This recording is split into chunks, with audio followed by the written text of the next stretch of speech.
Hello, everyone. This is Maria Fakis, Executive Director of Adonis Fertility International.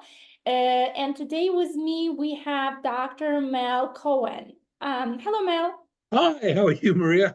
So nice to have you. So we have quite a big set of questions that we want to jump in. But before we do that, so we're going to be focusing today really on the side of male fertility. Although, as Mel gonna share a little bit about his background, his specialization doesn't just end there, right? He could speak on so many topics when we talk about assisted reproductive technology and the world of fertility. But for today's purpose, we're going to be focusing on male fertility. So Mel, before we jump into actual questions, just share a little bit more about your background and how did you even land into male fertility?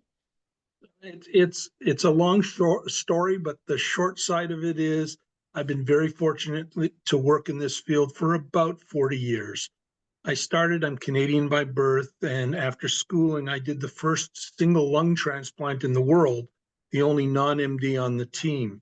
And I did that for about 7 or 10 years. And then I had a good friend who was working in Denver, Colorado, and asked me to come down and join him and start a company that assisted other surgeons in doing surgery. So I got to do a lot of surgery, and I got to develop some morcellators and other equipment that we use during hysterectomies to take a uterus the size of a basketball out of an incision that's a quarter of an inch in size. And from there, I opened up my own business called The Other Side of Medicine. And I actually ran 3 IVF programs in Colorado and California for about 15 years. And while I was in the California office, I met a urologist who subspecialized specifically in male fertility.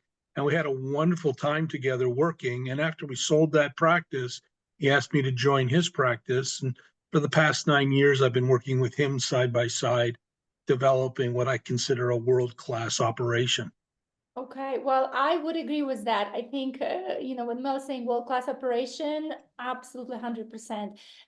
For our surrogacy programs, especially, I know that quite a few families, when they do semen collection, we're specifically sending them to clinic, of male.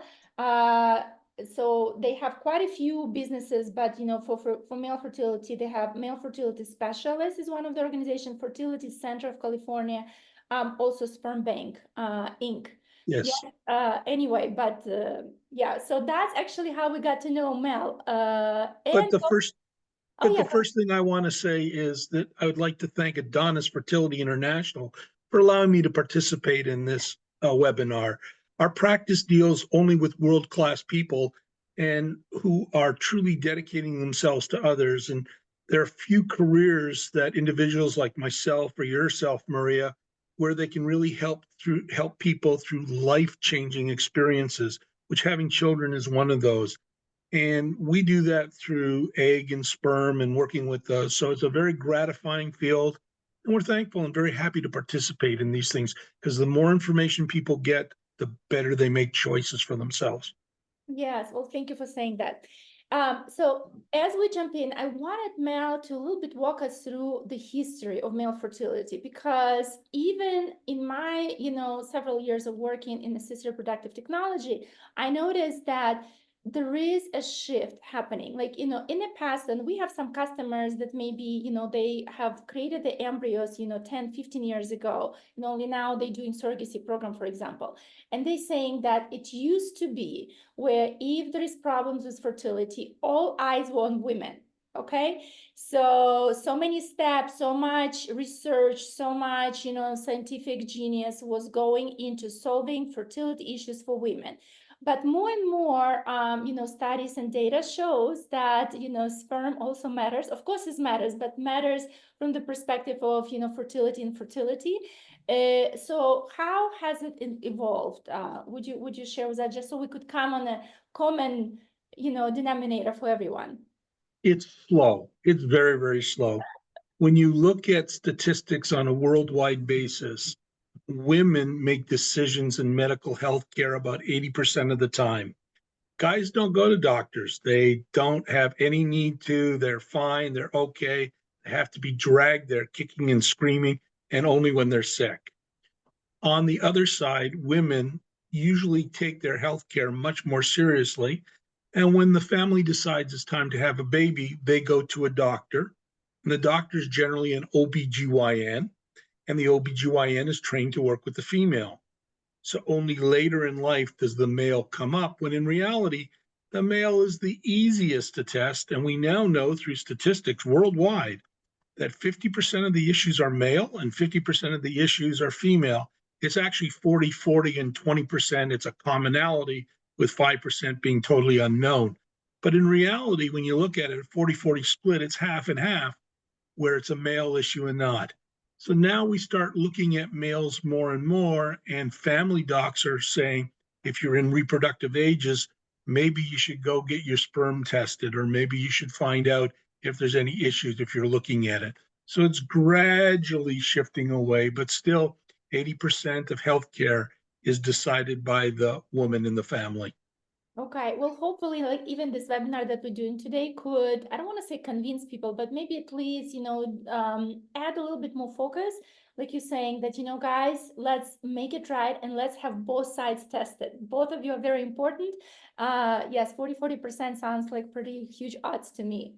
Since you were talking about testing, right? So, how then evolution of testing for the male fertility has been happening?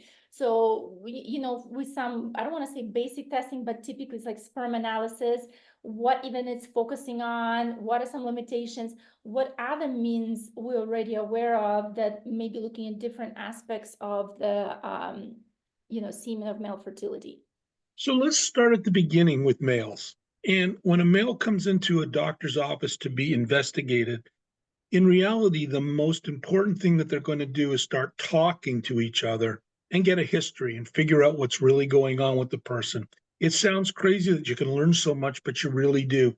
And down the line, they're going to ask for some blood tests and some other things, but let's talk about why. The first thing is hormones in the male. So our pituitary gland, which is in the base of our brain, produces multitude of different hormones, but two of them are really important for reproductive purposes. The first one is called LH, luteinizing hormone. And luteinizing hormone in women goes down to the ovaries and it changes cholesterol and makes it into estrogen. In males, luteinizing hormone goes down into the testicles and it makes cholesterol into testosterone. And we need that testosterone for a number of things that are going on in our body. But the second hormone is even more important, and that's called that's called FSH. FSH is follicular stimulating hormone, and that is food for the eggs, food for the sperm, and it's what causes it to grow. So we do blood tests to make sure that there's enough hormones in the body so that they can produce sperm. If not, there's different types of medications that we can add so these people will start producing sperm. The second thing that we're going to look at is we're going to do a genetics review of the male. There are things like Klinefelter's disease, which is in the chromosomes. We do a karyotype. And we all know that as cells split, they divide, and they should divide equally. And in Klinefelter's disease, some of the sex chromosomes sort of linger together.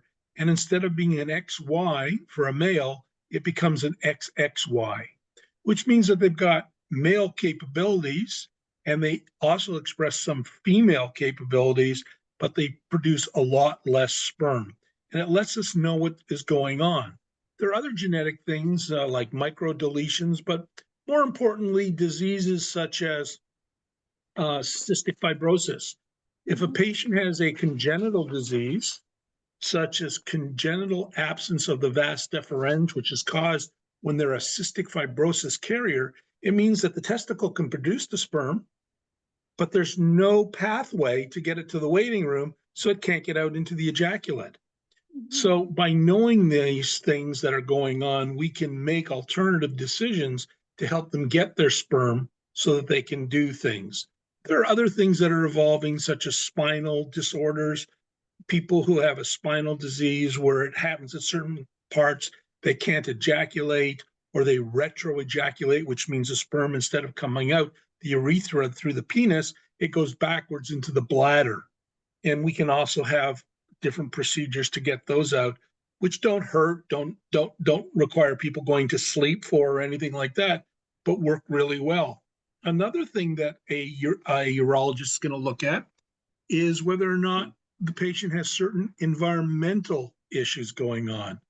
For example, did anybody ever think why the scrotum is actually outside the body? It's not inside. Inside the body, our temperature is 98.6. Outside the body, the temperature in the scrotum is 97.1, which is 1.5 degrees lower because it's the perfect temperature for making sperm. That's why guys are told not to jump into sauna tanks, tubes to get warmed and stuff like that, because those will all affect the production of sperm. So think about a guy who lays asphalt for a living. He's working over hot asphalt where it's coming up at 132 degrees. It's going to shut down his sperm production. So when we know that, we say, okay, work in the truck. Don't work on the actual pavement. And 3 months later, he's producing sperm that is normal again, and they can have a baby. So we want to look at all of that stuff. And then we're going to do a thing called a sperm analysis. And we do a complete sperm analysis, which looks at about 20 parameters. And most of them are not important. But for your grouping, we're going to talk about just 3 of them really quickly for the people who are listening. The first one is concentration. So the World Health Organization got a whole bunch of doctors from all over the world together and say, these are standards. So if you have the testing in the Ukraine, if you have it in Germany, Spain, or the United States, the doctor who's reading it can say it's the same wherever I am, and it should mean the same thing. The first thing that they look at is concentration. How many sperm there are in every ml of ejaculate. And the World Health Organization says there should be a minimum of 15 million. The average person walking around in the world is at about 40 million. So we know that's 40 million for every ml that they produce. And if they have 14,999,999, it doesn't mean they're infertile, but it means that they're going to have fertility issues. Getting pregnancy is going to be much, much more difficult. The second thing we look at is called motility. How are they moving? And when we look under a microscope, 40% of them should be moving. That's really important. And then the third thing that we look at is called morphology, their shape. And there was a Dr. Kruger who looked at this, and what he did is he looks at them under a microscope, and he'll compare 300 of them. He'll actually do 3 sets of 300, and he compares it against a picture of a very perfect looking sperm. And if 12 of them are normal, then we look at those and say, is 4% normal? The person is perfect, okay? If it's less than 4%, there's usually an issue because the sperm won't get to where it's going. But here's the real indicator, because males are really simple. We look at these numbers, we get these numbers, we take the number per ml, and we multiply the concentration times the motility. So let's say that the guy had 60 million sperm per ml, and 50% of them are moving. When I multiply 50% times 60 million, I get the number 30 million. And that 30 million, we'll call it the total motile sperm count. If the total motile sperm count is greater than 20 million, there are no male factors generally, and most of the time, natural intercourse will work. If that sperm comes down to 5 million, but as high as 19.9 million, they usually need help with what's called an IUI, intrauterine insemination, also known as artificial insemination. And lastly, if the number is between 0.1, which is 100,000, and 4.9 million sperm in total motile count, then you're looking to do IVF to be successful. So that's how we usually test the males for the most part. Now, there are some additional tests that we can get into. Usually we do what's called we used to in the past do 2 sperm analyses a week apart. And today we now do what's called a CSA, and we follow that up with what's called a CAP score, CAP. And what CAP is is short for capacitation, that? the ability for the sperm to crack the shell of the egg. And what we look for is a number.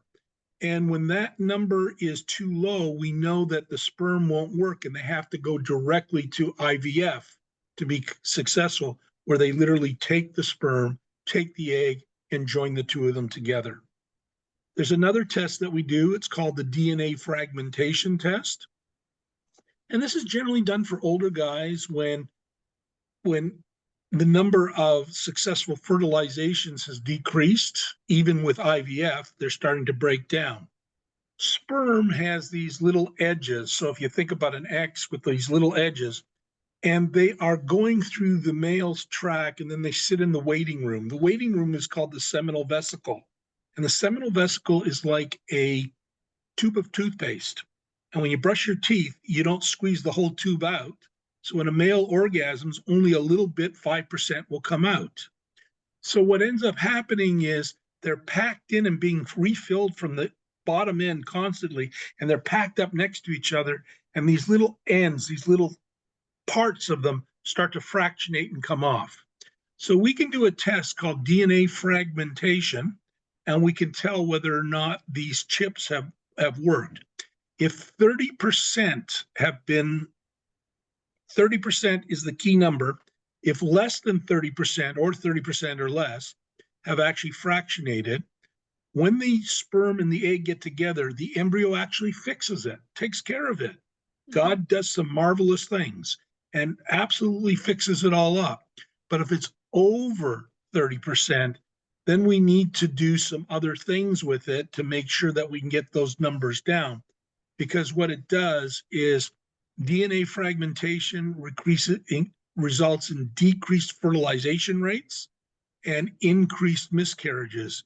And to be honest, this was first discovered in Hollywood, where we have a lot of older gentlemen who are fairly wealthy, who've got what I call very young wives. And the eggs were perfect, but they were still having these problems because it's a sperm problem, not an egg issue. And so you're saying that while in some of those cases, the other parameter that you went through, they might be okay, but then Yes. not until you start looking into DNA fragmentation that additional data was, received, and then it was. Yeah. So this comes part of the history. You'll talk to the patient, you'll find out, oh, I've been trying for 2 years, and my wife has had 2 miscarriages. A bell goes on right away. There's something else adding up to this because she's obviously able to get pregnant. It's more on the male side, and we'll start doing these other investigations.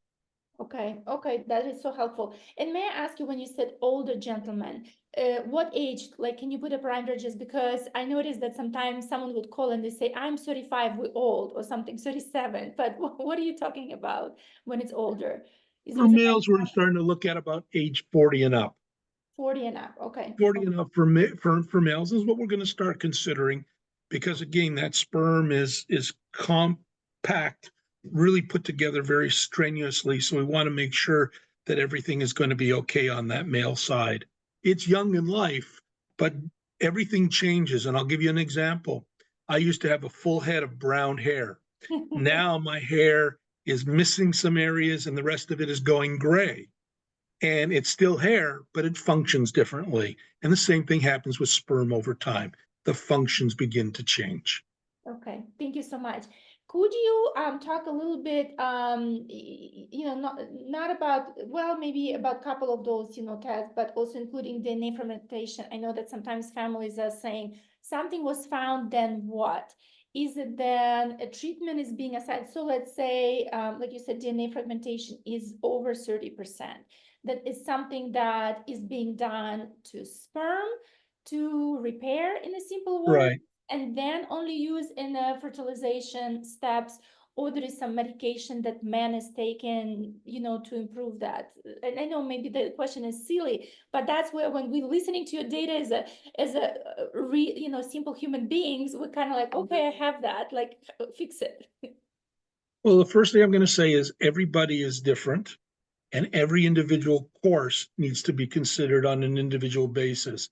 It's not one thing fits everybody because there are certain changes and twists that work for everybody, but there are general statements that can go on. Let's start at the easy one. Most people think that sperm that is made today comes out in 5 seconds if that's what the guy wants to happen. And that's not true. It takes anywhere from 70 days from the time a sperm is created till it becomes available and out into the ejaculate.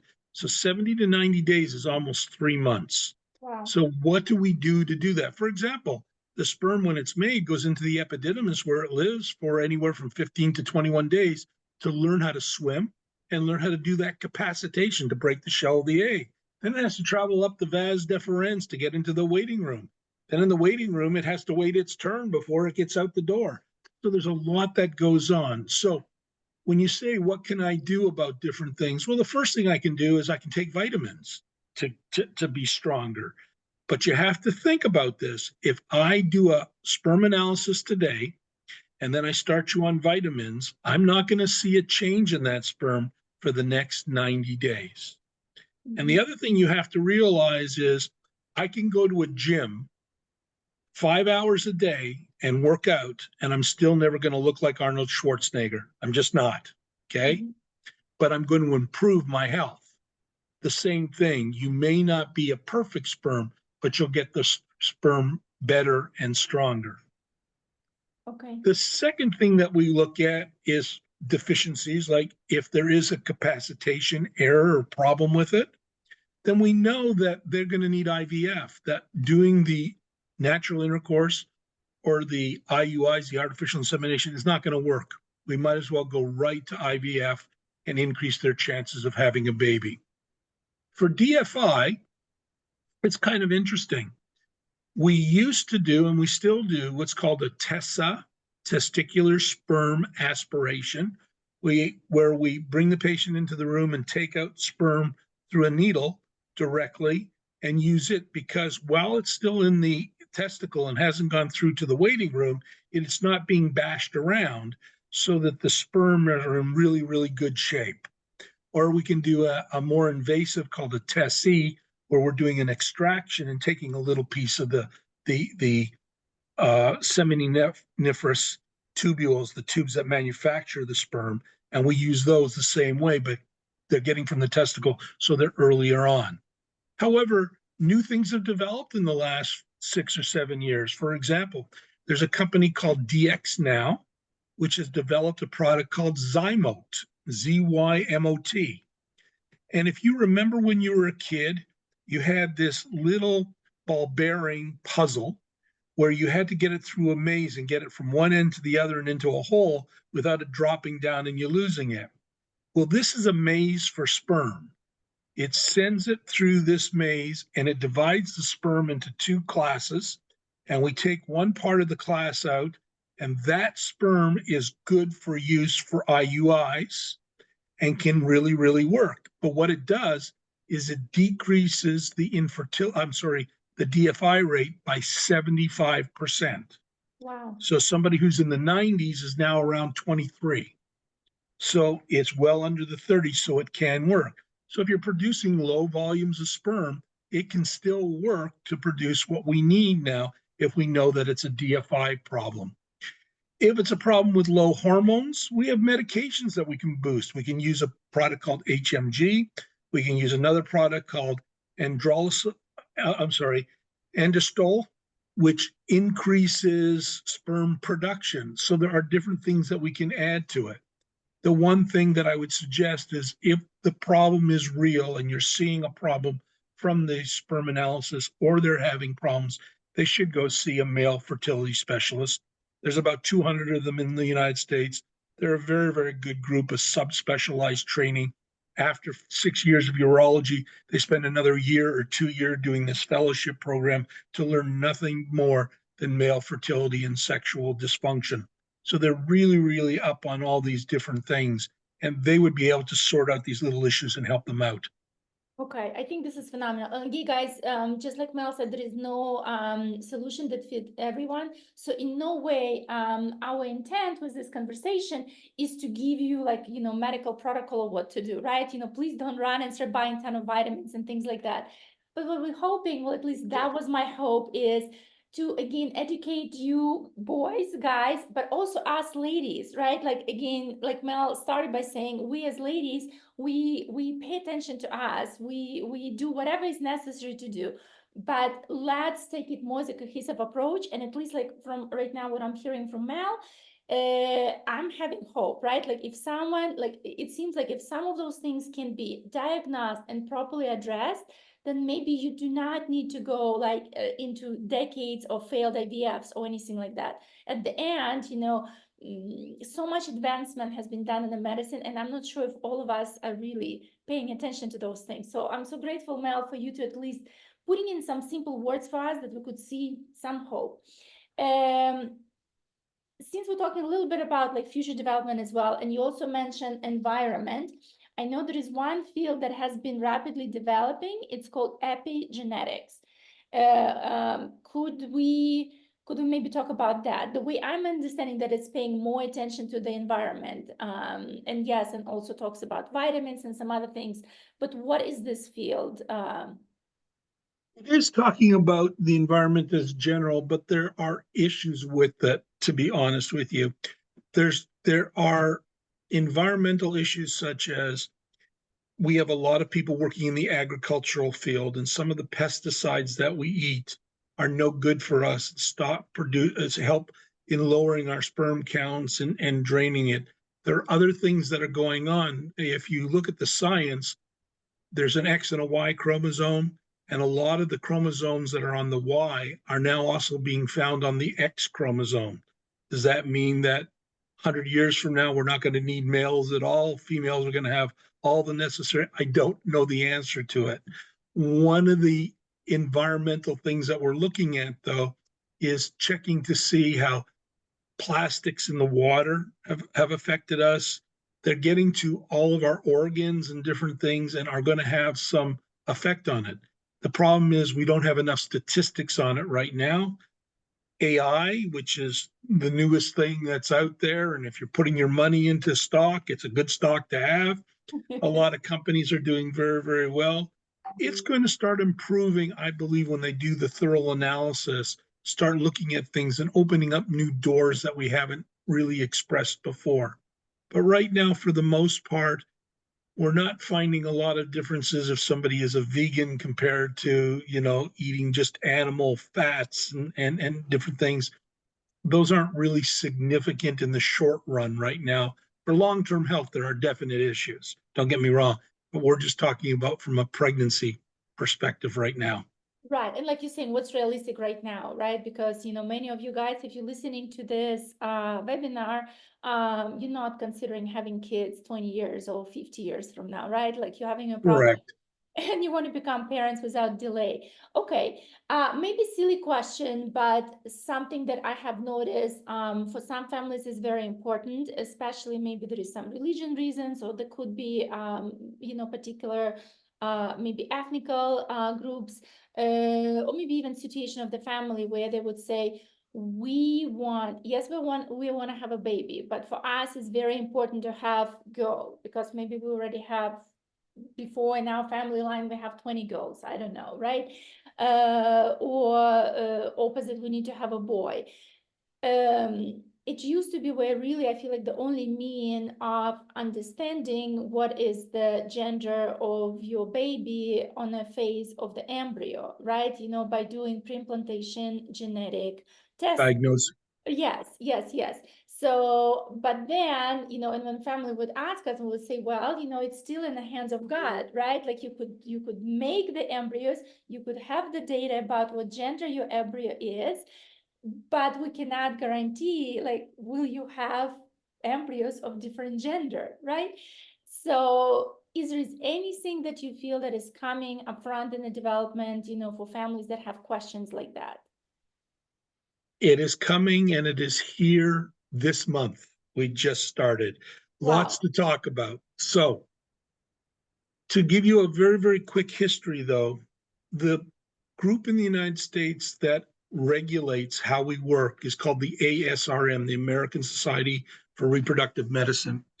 And they basically said that sex selection in the United States is not allowed.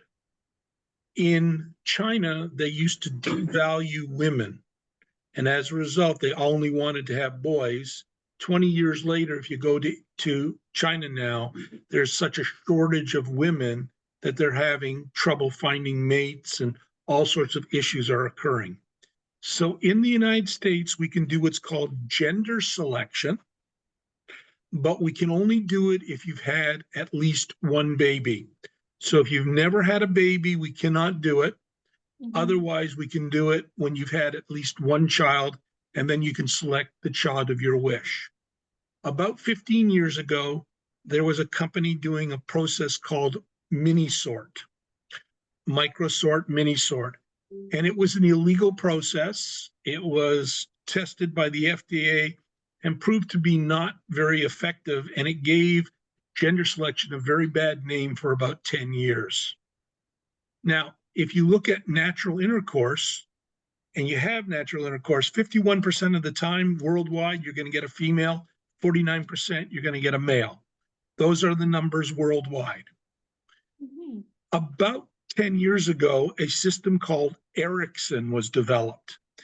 And Ericsson is a system where we know we've got an X chromosome and a Y chromosome. My wife says males are not too smart because we're missing a piece of the chromosome. And that's my wife's theory on males, and she's probably right. But because we are molecularly, the Y chromosome is lighter, we swim them through a course. And the course is like a swimming pool where there's molasses at one end and natural water at the other. And we stress test them as they go through this swimming thing. And because the males are lighter in weight, they swim faster. So you scoop the males out first, and then you scoop the females out second, and you do that and repeat it 4 times. So by the end, what you're left with is supposed to be gender selection. And that ran at about 60 to 62% right. So 60% of the time you're getting the gender of your choice. A new system was just developed and tried, and it's been out and tested for about 6 months now. And we've been able to develop it and bring it here. And what it does is it starts out by doing what's called a premium wash. When we get sperm from a donor or from a patient, we wash it and get it ready.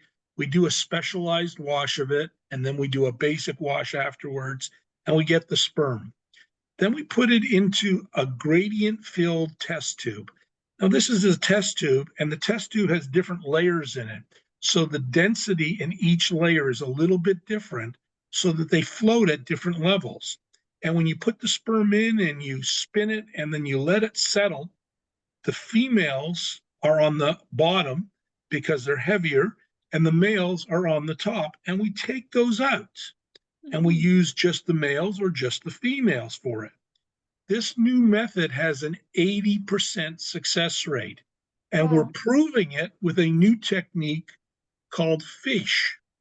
And FISH is a process where we're actually able to look at it under a microscope and make sure it is consistent with what we are saying it is there. And right now the numbers are showing anywhere from 79 to 84%. We're saying 80% right now is what we're able to prove that it's doing. So if you were going to use Adonis eggs and the family wanted, females, and they produced 20 beautiful eggs, 16 of them would be female of what they're selecting. So it's a brand new test. It costs about $1,500, just under $1,500 to do everything with it. But it's working very, very, very well. We're really, really pleased with it.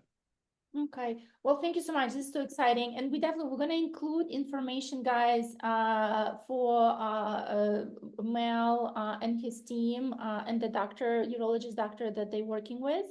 So you will have the website. So definitely, if you're interested, do reach out and find out more information.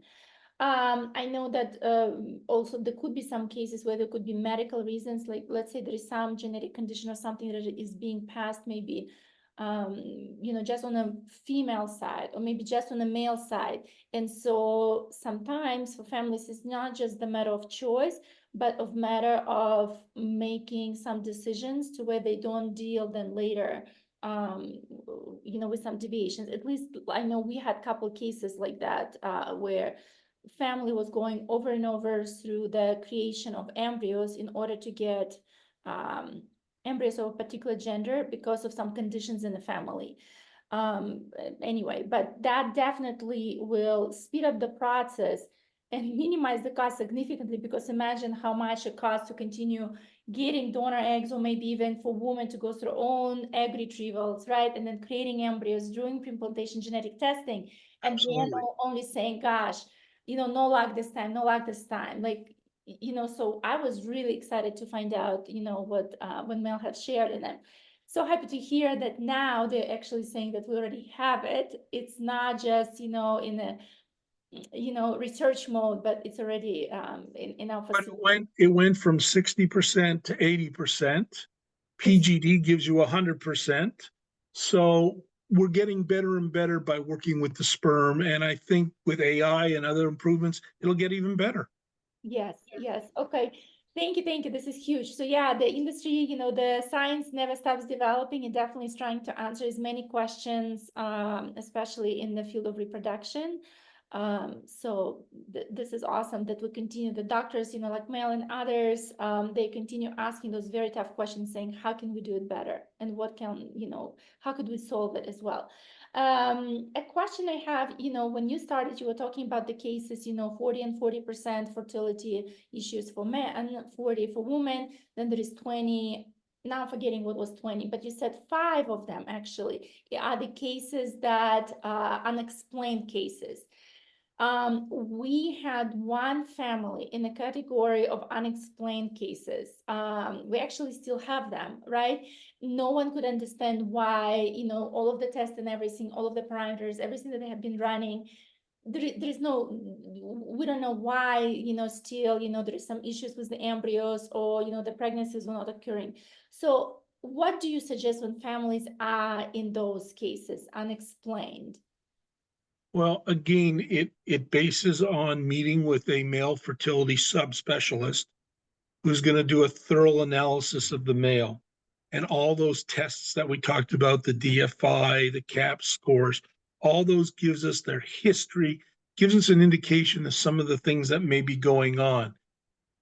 Those tell us a little bit about what's happening. There are specialized tests, for example, that they look at just the Y chromosome and look for what are called microdeletions. So you have a chromosome, and on that chromosome, you've got genes, and you might have 2,000 different genes in a line. Those genes might split, and when they reproduce in the wrong order, and that can be causing issues. So we get to know them. There are some of those that, for example, that we can use medication to actually fix. There are other things that we can't, that we're not able to find. So there are different things that are happening. We've got other things that are sort of exciting along the way.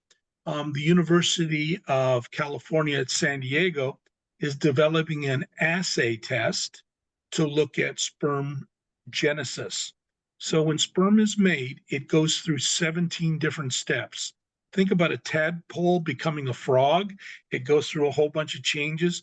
Well, sperm goes through 17 different tests. And right now, when we have patients with very, very few sperm, we do what's called genetic mapping. We do a test called TFNA, testicular fine needle aspiration. They're basically biopsies, 11 of them. It's done one sitting on the patient. They're back at work the very next day. It's a block. They don't go under anesthetic, things like that, but they don't feel it. And what we end up doing is getting a map of where the actual sperm are being manufactured, because the North Pole may not be developing where the South Pole is producing lots, and that's where we would get them from. So there are specific tests and things that we can now do to make sure that we're going to the right areas to make sure it's all right. And now we've got different ways. I talked earlier about a TESA, testicular sperm aspiration, where we effectively take them into the office. We give them a block. It's a little bit of a block with some medication that lasts for about 6 hours. They don't feel anything. It's a 25-minute procedure. We have enough sperm that's produced for 4 to 6 IVF cycles. They recover and are back to work within 24 hours. So Wow. we can do this with guys who are not producing. So again, it starts where what's the real issues. When we find out what the diagnosis is, then we can come up with the 4 or 5 different ways of working with what we have to work with today's. But this UCSD, if they can determine where along that 17 link is being stalled, where they're arresting and no longer moving forward, they're going to be able to create medicines in those areas specific to those that say, this is what we can do to turn the switch back on so that male will start producing sperm again. Wow, unbelievable. You're about 4 years away from that happening. It's kind of Yeah, exciting. it is, guys. Like, in this field where you see, there are some hard cases, and actually, by the time you're speaking about, like, well, we deal more with egg donation and surrogacy, right? So by the time you're talking about those things, you already have went through a lot of tragedy, right? It's not, the easiest journey that you have been. So yes, so for me to hear that those things are coming, I mean, even if it's 4 years from now, this is still huge. But there's a Um, lot of hope. There's a lot of hope for the males. They yeah. can be treated. They can use those eggs and make beautiful embryos. It'll work. Yes, but the beginning of it, guys, is really, once again, start with really cohesive examination and study, not just Yep. from one side, right? Yep. So go see urologists, go see specialists. And like Mel said, it's not OBGYN, right? There is a specialist for male fertility. And is it Yes. male typically urologist they're looking for? What also the term andrologist? Andrologist is the study of sperm. Okay. So they're the doctors who become male fertility specialists are andrology specialists, but in reality, these are urologists who they go to medical school, do 4 years, then they do 2 years of general surgery, then another 4 years to become urologists, and then they subspecialize in male fertility another year or 2 years, depending on what school they go to. So these guys are highly trained, and there's only about 200 of them in the United States. But if you look up reproductive urologist, you'll find them. Okay, that's the one you're looking for. So thank you so much. And Mel, we have, a couple more minutes. It was not on our list of questions, but I actually thought of something.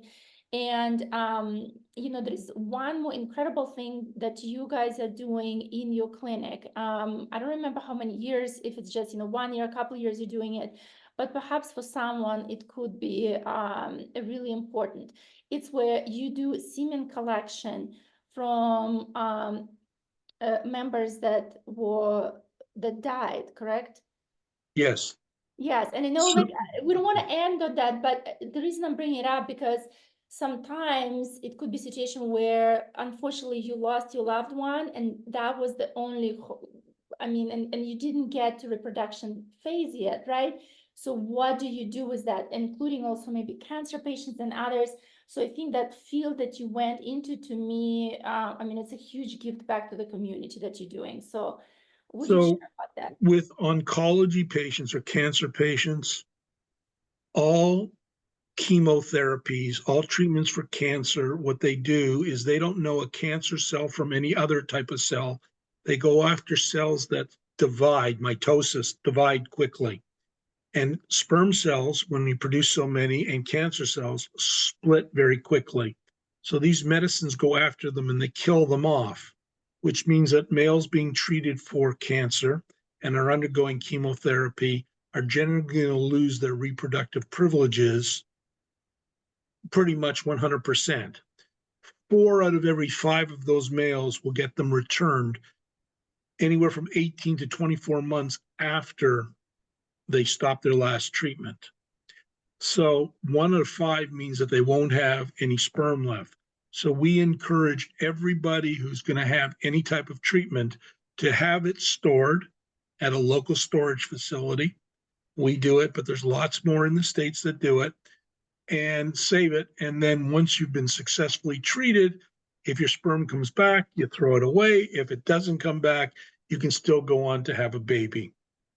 In terms of the post-mortem care, where somebody has died, about 15 years ago, Dr. Bastuba, because we're in San Diego, we're close to the Navy base, he would help military families who passed away during training and recover their sperm for family legacy. About 3 years ago, he came to me and say, Mel, couldn't we be doing this for the general public? So he was doing about 2 or 3 of these a year. We found out that we could do it. We now have a team of 17 urologists spread throughout the state of California. They will retrieve at the drop of a hat. We supply them with all the materials and everything. The doctors go out, collect, and then we ship the tissues and special solutions back to us by UPS. We process it, store it, and allow the families to have legacy or children afterwards. They need IVF because we're requiring less and less materials. We are about 85% successful if we can collect sperm 24 hours after the heart stops beating. Mhm. It drops to about 50% after 48 hours, and it drops to about 5% after 72 hours. But the longest we've gone out is 108 hours successfully. Wow. So you can't say 100% one way or the other. But it's a new tool that we have where we do about 3 to 4 a month right now here in this state. And early next year, we'll be offering it to 5 additional states. And then soon after that, to the rest of the United States. So it's just something we're growing with, another brainchild of Dr. Martin Bastuba. Yes, yes. Well, thank you so much. So, guys, I want to end on that because I love speaking to Mel so much. We could go on and on. So, what I would like to ask after you listen, if there is particular topics or anything else that you would like to ask Mel, we would love to bring him back. Yes, and Mel already said that he will even come in a live format. Today, we actually have to change and we are doing recording. So, you will not be able to ask additional questions just for this time, because Mel, has standing appointments, Dr. Bastuba, they're brainstorming and creativity every Wednesday. Going into surgery shortly. Yes. Anyway, so but we could bring him in as in a live format. It will be another day of the week. But I think there is so much more that we could learn from Dr. Cohen. So thank you, Mel. Pleasure. Okay, bye-bye. Be well, Be everyone. well.